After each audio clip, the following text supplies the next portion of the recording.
You're listening to the Greeks Gridiron. Now here's your host, Ethan Haristadoulou. Welcome back, everybody, to the Greeks Gridiron. I'm Ethan Haristadoulou, and today on this Thanksgiving, we are diving into Black Friday's matchup between the Chicago Bears and the Philadelphia Eagles. We've already previewed and predicted for today's game, so make sure you check that out if you have not already.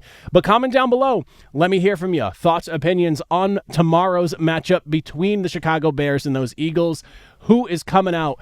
Both teams 8-3 with a W. Very important matchup as far as NFC standings go, with two teams in the lead for their division as things currently stand. This one obviously having a big consequence in that top four seeding. So let me hear from you.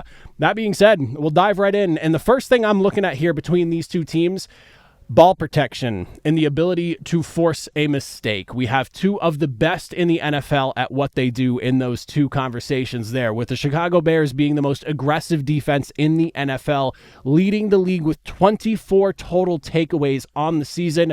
Nobody, and I mean nobody, loves to get after the football and force the offense into making a mistake more than this Chicago Bears team. On the flip side, you've got Philadelphia, who, all things considered, the offense has not been perfect this season. There's even some drama brewing around just the current level of production we've seen from this offense to this point in the season. Despite all of that, despite the lack of production and the lack of high scoring that this team has been able to do, being able to protect the football and not give your opponents extra possessions is a big reason why this team, in spite of all that drama and the noise and the lack of production, they are still 8-3. You couple that with a really good defense that could maybe take away the ball once or twice in a game as well, and you have yourself a winning formula, even if your offense isn't quite as prolific as it once was.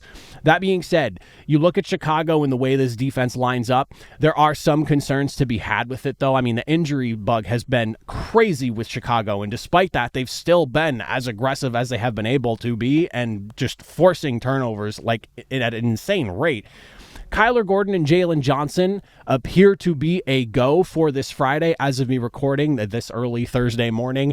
There's no clear indication on whether there's going to be any inactives or just guys that are going to be out or anything like that yet. They still got to go through practice today, but it does seem like Kyler Gordon and Jalen Johnson are going to be a go, which is great for the secondary because the secondary, for what it's worth, has been banged up, and it's also looking like Tyreek Stevenson might still be out, so there's a lot going on within that secondary as far as health is concerned, but it seems like they're getting healthier. On the flip side, the linebacker room, though, has just been decimated by injuries. You look at just the potentials to be out because they're completely missing practice so far this week. TJ Edwards and Noah Sewell both have not participated in practice this week. They seem like they're trending towards being out. That could potentially, of course, change.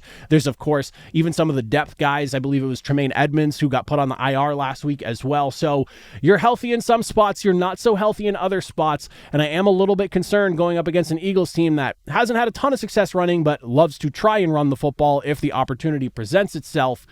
They could maybe struggle a little bit in the run game, filling up some of those gaps. That being said, Philadelphia's offense, by no means a clean slate either. Devontae Smith popping up with a couple of different injuries, and even Saquon Barkley as well. Barkley being limited. Devontae Smith, as of me recording this, did not practice the first 2 days of the week. Again, so early on Thursday, I don't know what the status is for them today. There's, of course, the missing piece of Lane Johnson as well on the right side of that offensive line. Both of these teams come in with some injury concern on that side of the football that is going up against the other. So a lot to watch between these two, but I do think Philadelphia's ability to protect the football and not put it in a bad spot, not allow it to be turned over, is going to be crucial here, and a really good test for a Chicago Bears team that is making its money off of just taking the football away from opposing offenses. The other thing that I'm really keeping an eye on in this one here is going to be what the Philadelphia Eagles run defense looks like for a unit that has gotten better over the past month and a half or so, and they've gotten really good at stopping the run.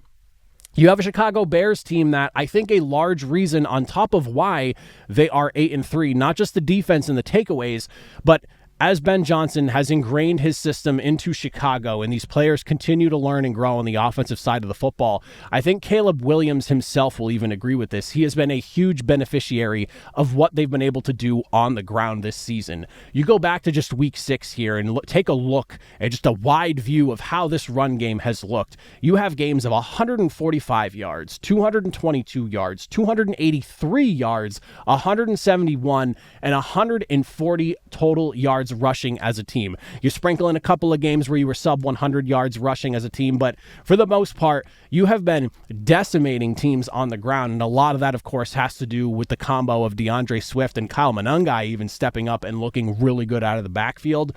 Philly's run defense, like I said, coming into the last week's matchup, strong 4-game stretch, being able to stop the run. They held 3 of their 4 opponents under 100 yards rushing. Of course, last week, Dallas going a little bit sideways, giving up 125 yards on the ground, but Philadelphia's run defense has really rounded out to form, and it's very different from what we saw earlier in the season where they were struggling to stop it. And I'll be curious to see if last week's game was just a slip up defensively and being back at home this time, welcoming Chicago into your building for this Black Friday matchup. Maybe you find yourself in a spot where you're back to keeping teams in check, holding them under that 100-yard margin. That's been a great piece of the defense so far this season. And I mean, when you look at Philadelphia's pass defense, I feel like it's been a little bit up and down. It kind of depends on the game and what you're looking at. I mean, they've held teams like the Rams to under 200 net passing yards, but then you also have basically 350 given up last week to Dallas. So if you can make Chicago one-dimensional, and I really think that this is probably the best way Philadelphia can get it done. If you can stop the run, if you can slow down Swift and Kyle Monangai, you put Caleb Williams in that situation where he has to put the Superman cape on. He's still young. He shows those flashes of just backyard football magic that's really fun to watch. And for me, somebody who was not a Caleb Williams guy at all coming into this season, I have started to change my tune a bit. I'm actually a pretty big fan of his style of play and also just the way he throws the football. He has one of the most beautiful passes in the NFL right now. It's just those off-schedule things can be a little bit hit or miss. So I think if you can basically pin him in a corner where he has to be the guy to beat you, being that this is not his rookie season, but it's his first season in Ben Johnson's system, so it's like pseudo-rookie year after what was last year's disaster of an offensive setup. I do feel like if you put it in the position of Caleb Williams has to beat you, you have your chance at winning this football game at home in front of your fans. That being said, as for who I think is going to come out and win this matchup here, it's really tough because I do have the concerns regarding Saquon Barkley's availability. It sounds like he should be able to play based off of just practice participation. Again, limited participant, but it seems like he should be able to. And then, of course, the Devontae Smith situation has me real worried because he's been a key piece to the passing game for Philadelphia. And it sounds like if he's out, then you're going to be leaning heavily on A.J. Brown, who, of course, has not been happy with the current situation in Philadelphia, the way this offense has been operating. Maybe this is a good opportunity for the Eagles to get him back in the good graces of the system and be a little bit happier with what's going on there if Devontae Smith ends up being out. But again, remains to be seen. Unfortunately, I'm taping this too soon because of the holiday and everything for me to have a clear picture as to who will and will not be available. But definitely some things to keep an eye on there. And again, that linebacking room in Chicago, I mean, they are down deep within the depth chart for this game here. So both sides have their concerns. And I think we're in for a really good showing between these two teams. But I kind of feel like defenses win out a little bit in this one. So somewhat lower scoring affair. But I am going to lean with the Eagles on this one, 23-20. I don't think the Eagles can just run away from it. As I always mention, this is not betting advice. I'm not a betting guy by any means or any stretch of the imagination, but I do like to check books and just kind of see how they think about certain matchups.